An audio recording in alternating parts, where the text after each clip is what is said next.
परिमेय संख्या। देखो आपने परिमेय संख्या तो देखी होगी, सबको पता है कि परिमेय संख्या जो होती है वो कैसी होती है, P बटे Q के रूप में, इसी रूप में तो होती है। लेकिन इसमें एक शर्त क्या होती है कि Q बराबर नॉट इक्वल टू 0, मतलब में हमारी Q का मान कभी भी 0 नहीं होगा। यही तो होती परिमेय संख्या। लेकिन परिमेय संख्या के पहले हमको क्या समझना चाहिए, तो परिमेय संख्या से पहले आप लोगों ने कभी सुना है कि प्राकृतिक संख्या, प्राकृतिक संख्या सुनी है? तो प्राकृतिक संख्या क्या होती, कहां से स्टार्ट होती है? एक से। गिनती हमारी कहां से स्टार्ट होती है? एक से होती है। तो सबसे पहले हमारी है प्राकृतिक संख्या, नेचुरल नंबर। अभी यही विकल्प में आएंगे। प्राकृतिक संख्या, प्राकृतिक संख्या कहां से स्टार्ट होती है?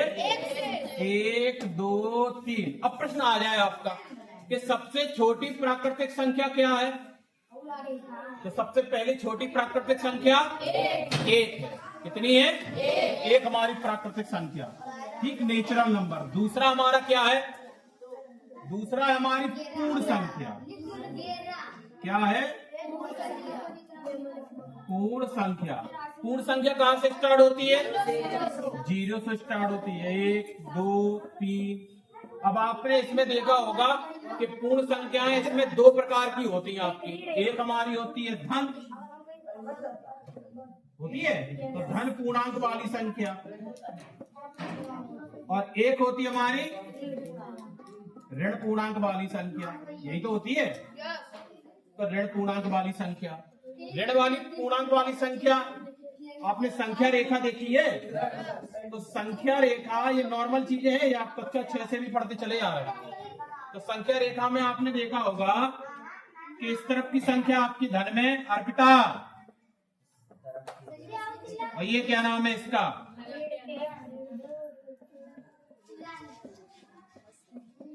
देखा होगा यहां वाली संख्याएं सब किसमें है?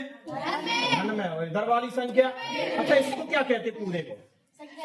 संख्या रेखा।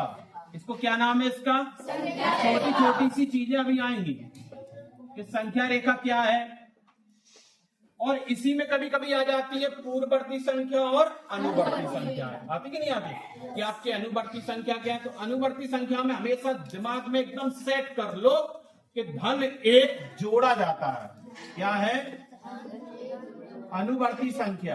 अनुवर्ती संख्या में क्या हो जाता है? धन 1 जोड़ा जाता है, जोड़ा जाता है। और पूर्ववर्ती संख्या में, पूर्ववर्ती संख्या में हमेशा 1 घटाया जाता है। ये अगर दिमाग में है तो फिर आपके कहीं सवाल गलत नहीं होंगे, चाहे ऋण में हो चाहे धन में हो। तुम्हें तो धन आपको करना है, जब पूर्ववर्ती संख्या आ जाए तो ऋण 1, और जहां अनुवर्ती संख्या आ जाए वहां पे धन 1, ठीक है। कभी कभी अनुवर्ती संख्या को हम उत्तरवर्ती संख्या भी बोलते हैं। क्या बोलते हैं? उत्तरवर्ती संख्या। ये अभी प्रश्न, तमाम प्रश्न आएंगे आपके। हो सकता है कि हम सोमवार को फिर टेस्ट लें, सारे बच्चों का लेंगे, ठीक है। तो एक चीज समझ में आ गई है कि आप पूर्ण धन संख्या है। अच्छा, अभी हमने आपको बताया था निरपेक्ष मान। क्या बताया था? निरपेक्ष मान। तो निरपेक्ष मान कोई भी हो, आपने देखा होगा अगर वो धन में है तब भी उत्तर धन में, और कभी ऋण में है तो उसका उत्तर भी ऋण में। जैसे हमने यहां पर लिखा ऋण 6, इसका निरपेक्ष मान कितना होगा? 6 होगा, ठीक है। होगा कि नहीं होगा? तो निरपेक्ष मान क्या है आपका? जैसे अगर वो ऋण में है तब भी धन में उत्तर आता है, और अगर पहले से धन में हो तो तब भी उत्तर आपका धन में ही आएगा। तो ये निरपेक्ष मान हो गया। तो इसमें क्या बताया हमने कि सबसे पहले दिमाग में सेट क्या करना है कि जो परिमेय संख्या होती है वो हमेशा P बटे Q के रूप में होती है, और इसमें हमेशा जो Q है कभी 0 नहीं होना चाहिए। नीचे का उत्तर कभी भी 0 नहीं होना चाहिए। अब कभी कभी क्या हो जाता है, बहुत से लोग कंफ्यूज हो जाते हैं कि यहां पर हमने सिर्फ अकेले 11 लिखा, तो क्या ये हमारी परिमेय संख्या है? हाँ है, क्योंकि इसके नीचे हम क्या मान सकते हैं? 1 मान सकते हैं। तो देखो ये बटे के रूप में हो गई है, P बटे Q के रूप में। नीचे हमारा Q तो 0 नहीं है, तो ये हमारी परमेय संख्या है। तो परमेय संख्या के पहले हम प्राकृतिक संख्या पढ़ते हैं। प्राकृतिक संख्या कहां से स्टार्ट होती है? एक से स्टार्ट होती है। और सबसे छोटी प्राकृतिक संख्या, अगर कोई पूछे सबसे बड़ी प्राकृतिक संख्या होती है? नहीं होती है, अनंत है जो गिन ना सके। ठीक है। पूर्ण संख्या कहां से स्टार्ट होती है? दो धन पूर्णांक और ऋण पूर्णांक आपकी है, जिसमें धन पूर्णांक आपकी ये है और ऋण पूर्णांक ये है। ठीक। इसी में आपकी अनुवर्ती संख्या, अनुवर्ती संख्या में क्या जोड़ते हैं? एक जोड़ते हैं। अब थोड़ा थोड़ा कंफ्यूजन हो जाए लोगों के अंदर। हमने पूछा सवाल में कि बताओ कि ऋण 15 की अनुवर्ती संख्या, ने ऋण 15 है हमारी, तो हमारा अनुवर्ती संख्या में दिमाग ठनका, क्या करना है? एक जोड़ना है। तो इसमें ऋण 14 हो जाएगा, क्योंकि ऋण का बड़ा है, ये घट गए धन ऋण का। अगर इसी में आ जाते कि ऋण 15 की पूर्ववर्ती संख्या, तो पूर्ववर्ती संख्या में क्या करते? एक, तो ऋण 16 हो जाते। ये थोड़ा सा कंफ्यूजन करने वाला रहता है बहुत से लोग। ये दिमाग में सेट करना है कि अनुवर्ती में एक जोड़ना है और पूर्ववर्ती में एक घटाना है, ये दिमाग में रहेगा। ठीक है, ये हो जाता। अच्छा, कभी कभी ये हो जाता, यही चीज समझ में आना चाहिए। ठीक। अब क्या है, ये बताने वाली चीजें नहीं है ना लिखने वाली चीजें, आपके पास आपकी खुद की होगी, क्योंकि जो भेजेंगे पीडीएफ भेजेंगे उसमें सब चीज मिलेगा आपको। अच्छा, इसी में देखो, आपने देखा होगा संख्या रेखा पर भी हमने जोड़, घटाना, गुणा, भाग सब कुछ देखा होगा, लेकिन हमने आपको कभी कभी ये संक्रियाओं में इस तरीके से कभी बताया है क्या कि धन धन अगर साथ में है तो उत्तर हमारा किसमें होता है? धन में होता है। धन और ऋण साथ में है तो ऋण में होता है। ऋण ऋण साथ में है तो धन में होता है, और ऋण और धन साथ में है तो ऋण में होता है।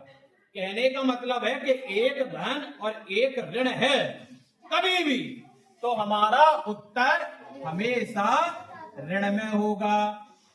और अगर धन धन है और ऋण ऋण है तो हमेशा उत्तर हमारा धन में होगा।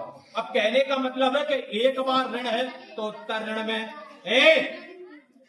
दो बार ऋण है तो उत्तर, तीन बार ऋण है तो उत्तर, चार बार ऋण है तो उत्तर। दिमाग में सेट है, इसी चक्कर में रहेंगे। अच्छा, अब इसे देखो, आपने पढ़ी होगी, बहुत सी चीजें ध्यान में रखी होंगी, समझे, सब जानते हैं लेकिन थोड़ा भूल जाते हैं। क्या? इसी चक्कर में हमने ऑड इवेंट संख्या आपको बताई है, सम और विषम। सम संख्या, सम संख्या क्या होती है और विषम संख्या, ये थोड़ा सा दिमाग में रखा करो, ये काम आएंगे, अभी इसी से सवाल बनेंगे आपके। सम संख्या क्या होती? जो दो से कट जाए। अब दो से कौन कटता है, कोई बताएगा? जिसके आखिरी में इकाई का अंक 0, 2, 4, 6, 8 हो, तो वो हमारी संख्या कैसी होती है? सम संख्या होती। सम में दिमाग जाना चाहिए। और विषम संख्याएं, जो दो के पहाड़े से कौन नहीं कटेगा, तो कौन कौन संख्या होंगी विषम में आखिरी में? 1, 3, 5, 7, 9 भाई आखिरी में है, तो 3 से कट जाएंगी, 2 से तो नहीं कटेगी। यही तो कंफ्यूजन है। अभी बताने वाले हैं। आपने दिमाग लगाया 9 कट जाता, तो किससे कटता 9? हम तो 2 की बात कर रहे हैं भैया।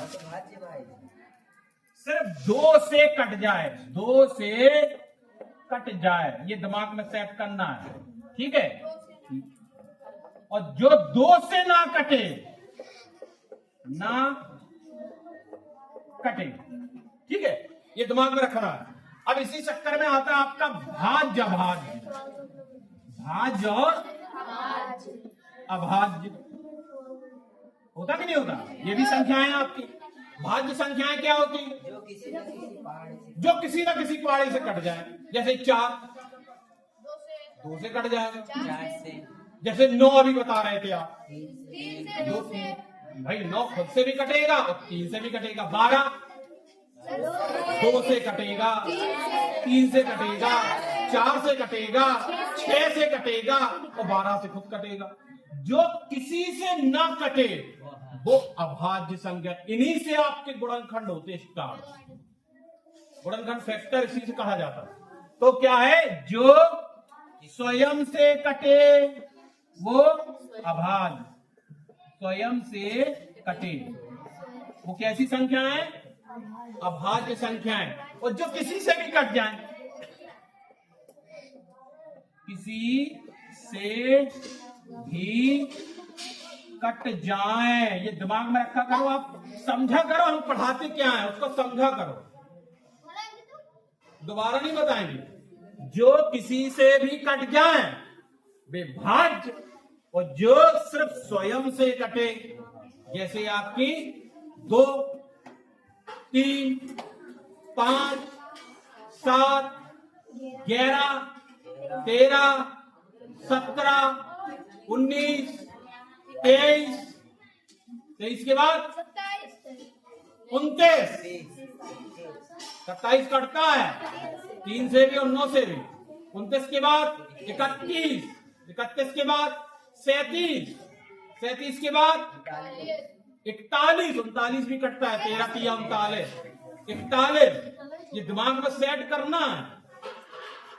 इसमें हमेशा कंफ्यूजन होता है दोनों लोगों के दिमाग में, सम और विषम में। सम में दिमाग में रखना है कि जो 2 से कटे, और भाज्य का मतलब कोई भी पाड़े से कट जाए, ठीक है, वो भाज्य संख्याएं होती है हमारी। और जो किसी से ना कटे वो अभाज्य संख्या। और इन्हीं अभाज्य संख्याओं से हम लोग गुणनखंड स्टार्ट करते हैं। 2 से नहीं कटे तो 3 से नहीं कटे तो 5 से नहीं कटे तो 7 से नहीं कटे तो 11 से, तो 11 से नहीं कटे तो 13 से, ठीक है। तो ये हमारी संख्याएं कैसी होती हैं, अभाज्य संख्याएं, ठीक। अच्छा, अब हम क्या बता रहे थे कि हमने संक्रियाएं आपको अभी बताई। यहां जोड़ है तो धन, ऋण है ऋण है तो धन, ऋण है तो ऋण। मतलब कहने का मतलब है कि कभी भी ये संख्या आ जाए तो उसमें कैसे, योग में क्या करते।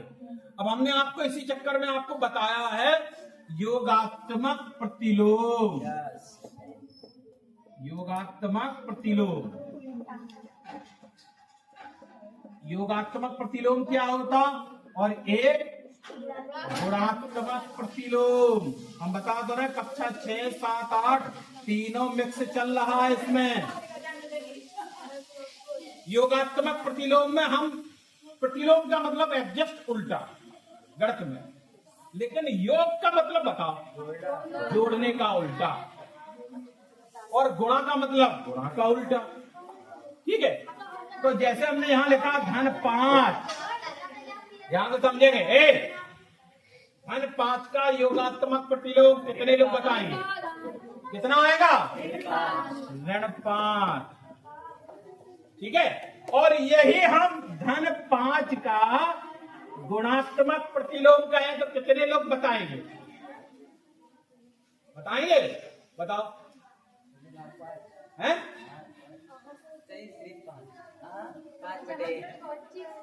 हाँ?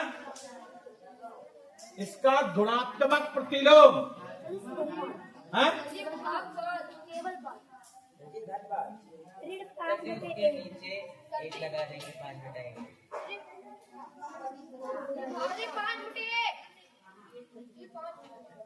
गलत का है, बोलो ना।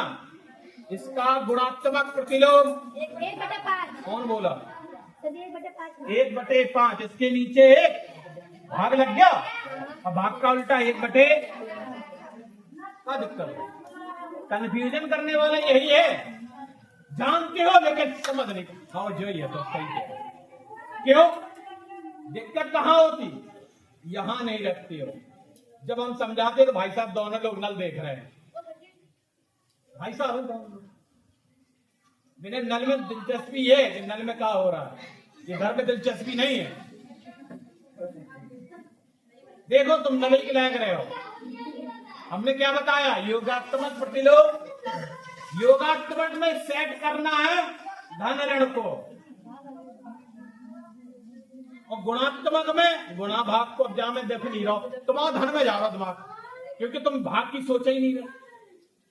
हमने क्या बताया, इसके नीचे एक मान सकते, तो इसका उल्टा, ये भाग में है तो ऊपर गुणा में पहुंच गया, ये गुणा में है तो ऊपर नीचे भाग में आ गया। तो धन 5 का गुणात्मक प्रतिलोम 1/5। ठीक है, समझ में आ रहा है? ठीक है। अब देखो इसी में हमने क्या बताया आपको, कई बार बताया है कि संक्रियाएं तो हमने कितनी बार बताई, ये तो समझ में आ रहा है ना? ठीक है, सेट है। बोर्ड मास समझते हो? कितने लोग जानते हो बोर्ड मास का नियम क्या होता? सबसे पहले बोर्ड में बी लगा है, और बी का मतलब होता ब्रैकेट। तो कौन कौन से ब्रैकेट? रेखा ब्रैकेट, छोटा ब्रैकेट, मझला ब्रैकेट और फिर बड़ा ब्रैकेट है। और इसमें भी क्या है, सबसे पहले भाग, फिर गुणा, फिर जोड़, फिर घटाना। डरेंगे नहीं। अभी तुम्हारे ऐसे सवाल हो रहे थे, इसमें धन ऋण लगा रहे थे, पलट रहे थे, तो हमारा नियम, हम दिमाग ठनका तो सबसे पहले हम भाग पर दिमाग लगाते हैं, फिर उसमें गुणा है तो लगाएंगे, फिर जोड़ करेंगे, फिर घटाना। कभी गलत नहीं होगा सवाल, मेरी गारंटी है। अब का तुम्हें पहले जोड़ अच्छा लगा तो तुम जोड़ दे, तुम्हें जोड़ अच्छा लगा तो तुम जोड़ दे, अब भाग दे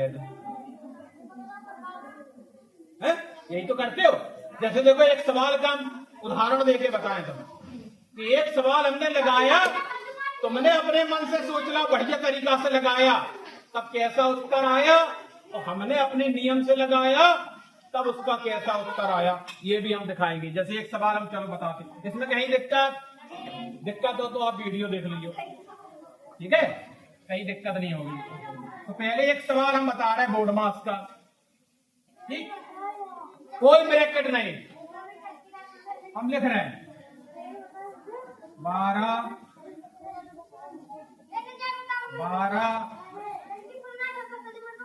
4 2 5। अब देखो इस सवाल को अपने पहले मन से लगा रहे हैं हम, और फिर हम बोर्ड मास के मन से लगा रहे हैं, ठीक है।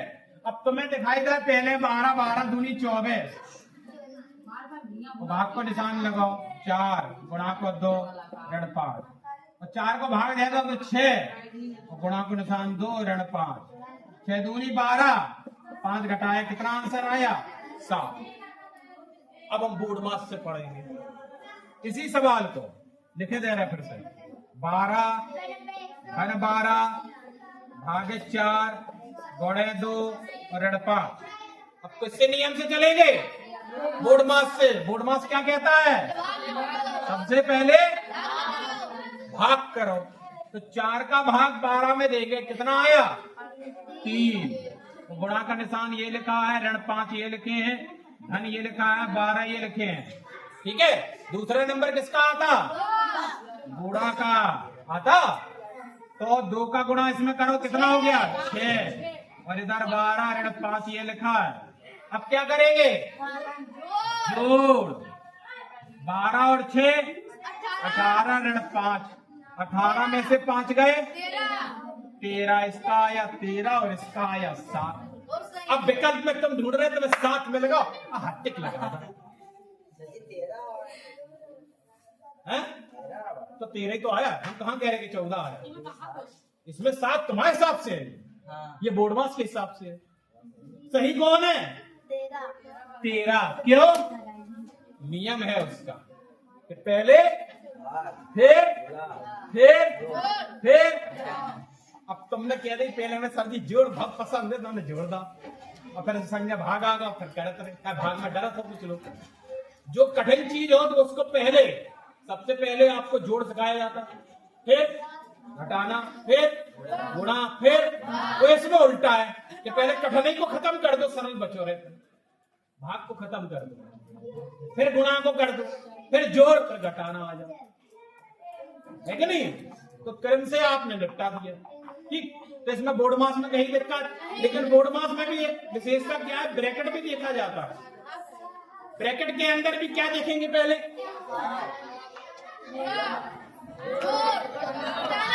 एक ब्रैकेट खत्म, ऐसी दूसरे वाले ब्रैकेट में, ऐसी तीसरे वाले ब्रैकेट में। जब सारे सवाल को भूल जाओ करे, पहले ब्रैकेट के अंदर जो है वो देखो, ऐसे सवाल देंगे। ठीक है, तो बोर्ड मास में भी यही हो जाता है। ठीक, अच्छा आपने देखा होगा बोर्ड मास में ये चीज हो गई है। दूसरा आपने अभी परिमेय संख्या पढ़ी है, बहुत अच्छे से पढ़ी है, परिमेय संख्या पढ़ी है। अगर कहीं सवाल ऐसा आ जाए 1/2 धन ऋण 1/2, इसका उत्तर बता, तो इसको हल करना है। लगाओ, कितने लोग लगा पाते देखते हैं। अगर आपने पढ़ा होगा तो अभी पता चल जाएगा, लगा के दिखाओ। अच्छा, इसमें आपने परिमेय संख्या में, अच्छा इसका नंबर ही परिमेय संख्या है, और परिमेय संख्या हमने 8 में आपको भी पढ़ाई है।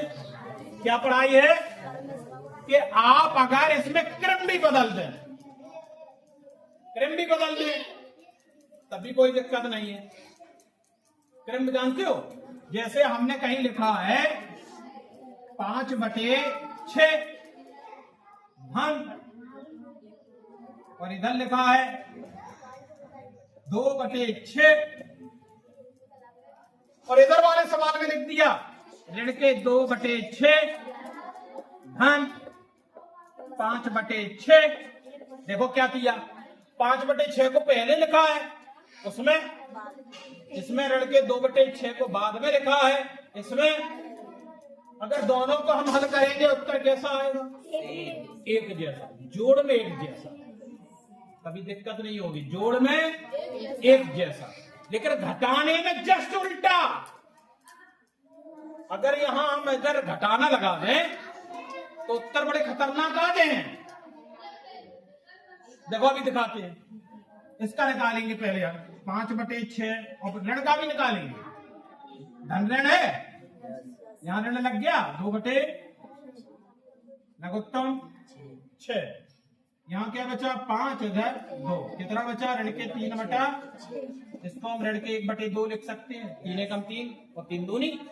देखो ये समझ में आ रहा, समझो पहले कैसे कर दिया, बहुत सवाल समझा चुके हैं। अब इधर वाला चेक करेंगे, ऋण के 2/6 धन 5/6 लघुत्तम 6, ऋण के 2 धन 3, इधर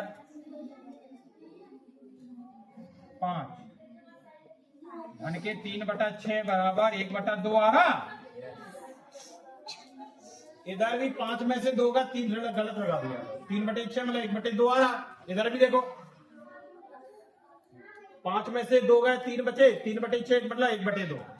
अब हम क्या कर रहे हैं, ए लेतिया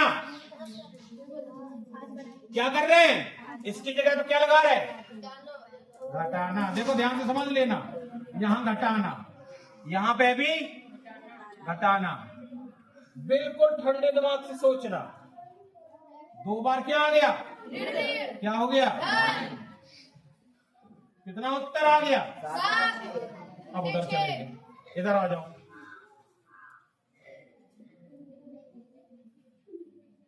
कितना उत्तर आ गया, ये कितना आया उत्तर, ये कितना आया, घटाने में उल्टा हो गया। अगर धन में आ रहा तो उधर, अगर इधर ऋण में आ रहा तो उधर, कई दिक्कत। एक और उदाहरण से समझो, ये क्या लिखा है, ये क्या लिखा है, 5 में से 4 जाएंगे, जाएंगे, कितने उत्तर आएगा, इसमें 5 में से 4 जाएंगे, इसमें ऋण में उत्तर, इसमें। तो समझ में आ रही बात, घटाने में जस्ट अपोजिट आते हैं। अगर इधर धन में उत्तर आ रहा तो उधर ऋण में, अगर इधर ऋण में आ रहा तो उधर गुणा में, तो कोई फर्क नहीं पड़ता। गुणा भाग में भी देखते हैं। ठीक है, क्रम बदलना, इसको क्या कहते हैं, क्रम विनिमय नियम। अगर हमने जोड़ में और गुणा में क्रम बदला तो उत्तर एक जैसे आते हैं। दिमाग में सेट कर लो क्या कह रहे हैं, बहुत बड़ी बात कह रहे हैं। क्या, किस किस में, जोड़ में और गुणा में एक जैसे उत्तर आए थे, 1/2 1/2। और घटाने में और भाग में अलग अलग उत्तर आएंगे। क्या कह रहे हैं? जोड़ में और गुणा में एक जैसे उत्तर आएंगे, क्रम बदलने। देखो भैया इसका बदल के देखें, देख लो तुम्हारे सामने, जोड़ कर दें, कितना हो गया उत्तर? इसका उत्तर। अब इसमें गुणा भी कर रहे हैं, कितना उत्तर आया? कितना उत्तर आया? देखो जोड़ में और गुणा में एक जैसे हैं, लेकिन घटाने में अलग अलग हो गए थे, भाग में भी अलग अलग हो जाएंगे। ठीक है, समझ में आ रहा ना? ये दिमाग में सेट कर लेना। क्रम में नहीं, साथ वाले अभी आ रहे, रुक जाओ, अभी आ रहा है। ठीक, अच्छा, आप अभी हमने आपको तमाम चीजें ऐसी बताई थी, शांत अशांत संख्याएं बताई, निरपेक्ष मान बता दिया। शांत क्या होती? जो शांत, अच्छा सही बात, जो कट जाए उसमें शेष ना बच रहा, और अशांत जो शांत ना रहे, कटती चले जाए, कटती चले जाए, कटती चले, उत्तर याद चला जाए। जैसे देखो अभी, जैसे हमने यहाँ लिखा है 8 का भाग देना है, 8 में देना है, चलो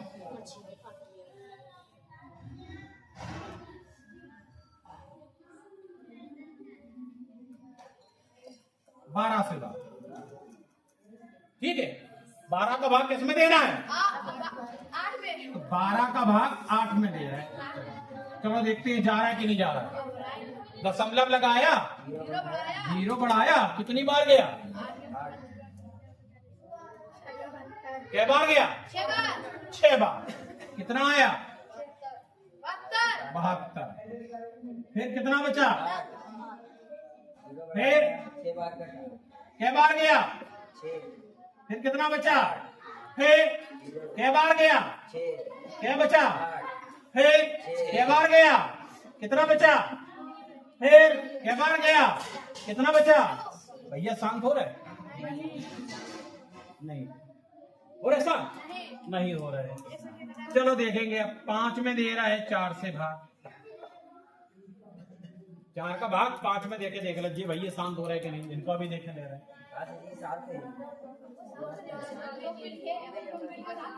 ठीक है, 4 का भाग 5 में दे रहे हैं, क्या बार गया? एक बार। क्या बचा? दशमलव लगाया, बिंदी बढ़ाई, क्या बार गया? 2 बार। कितना हो गया? कितना बचा? कितनी बार गया? 5 बार। भैया शांत हो गए, इधर शांत हो गए। तो ये हमारी संख्या कैसी है? शांत। और ये कैसी है? अशांत। किसी को दिक्कत? अच्छा देखो, ये जो संख्या लिखी जाती है 8/12, ये भिन्न है, भिन्न रूप या परिमेय संख्या के रूप में। और ये हमारा जो उत्तर आ रहा है, ये किस संख्या के रूप में? दशमलव। ये जो संख्या लिखी जा रही है 5/4, ये भिन्न रूप में है। और ये हमारा जो आंसर आया, ये कभी कभी ऐसे ही आ जाए कि भिन्न को दशमलव में बदलो या दशमलव को भिन्न में बदलो। अब यही संख्या लिखी हो 1.25, ये कौन सी संख्या है? भिन्न है।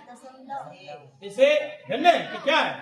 दशमलव। इसे भिन्न में बदलना है, इसमें बदलना है, तो दिमाग तुरंत थनकेगा। इसके नीचे 1 मान लो, कितने अंक बाद दशमलव है? तो 2 बिंदी लगा दो।